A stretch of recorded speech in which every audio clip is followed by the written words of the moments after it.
So hari ni kita tidur dekat Penginapan kami kali ni dekat dengan alam. Kawasan yang kami duduk ni memang betul-betul dekat dalam hutan. Dekat resort ni bukan setakat ada penginapan je. Dia ada juga kebun, ada ladang. Memang besar lah. Lebih kurang dalam 40 ekar kot. Bilik yang kami duduk ni nama dia Pavilion Villa. Muat untuk 3 orang. Barang kelengkapan semua dia pun memang ready dah untuk hampa. Keselesaan dalam bilik, hampa tengok lah sendiri. Bilik besar, katil lembut. Memang best. Set nak mengopi pun ada. Hampa nak mandi. Bilik ayam pun besar. Ada bathtub. Tak nak bathtub, ada shower room. Kalau bilik ayam pun besar, bilik apatah lagi. Tak payah pening-pening, payung ada, set serika ada, peti ais pun ada. Dalam peti dia persediakan ayam untuk hampa. Dekat luar dia pun kerusi dah siap-siap. Dan ini adalah suasana dekat luar pada waktu siang. Kita boleh mandi kolam ke? Masa kami ronda tu nampak kolam besar. So jom kita mandi kolam.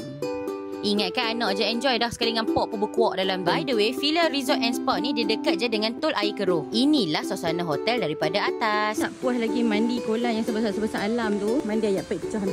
Sudah, jom. Naura. Ya Allah ya Tuhanku. Dan yang ni pula suasana resort pada waktu malam. Jangan risau, dekat sini bagi 24 hours. Hampa just WhatsApp je number kat depa, bagi tahu nombor bilik dan depa tu akan mai pick up hampa. Set bilik kami pula kami ambil sekali dengan breakfast. Pilihan pun ada banyak juga. Dan yang kami minum ni adalah Filia Tea. Dan suasana breakfast dekat sini pun memang best sangat. Sambil breakfast, sambil dengar bunyi burung-burung berkicauan. Buah-buahan dekat sini depa petik dekat ladang depa je. Filia Tea tu boleh dapatkan dekat sini juga. Ada nangka, ada tembikai, banyak lah. Lepas tu kami pergi jalan-jalan dekat depa punya ladang dan kebun. Penat juga nak jalan.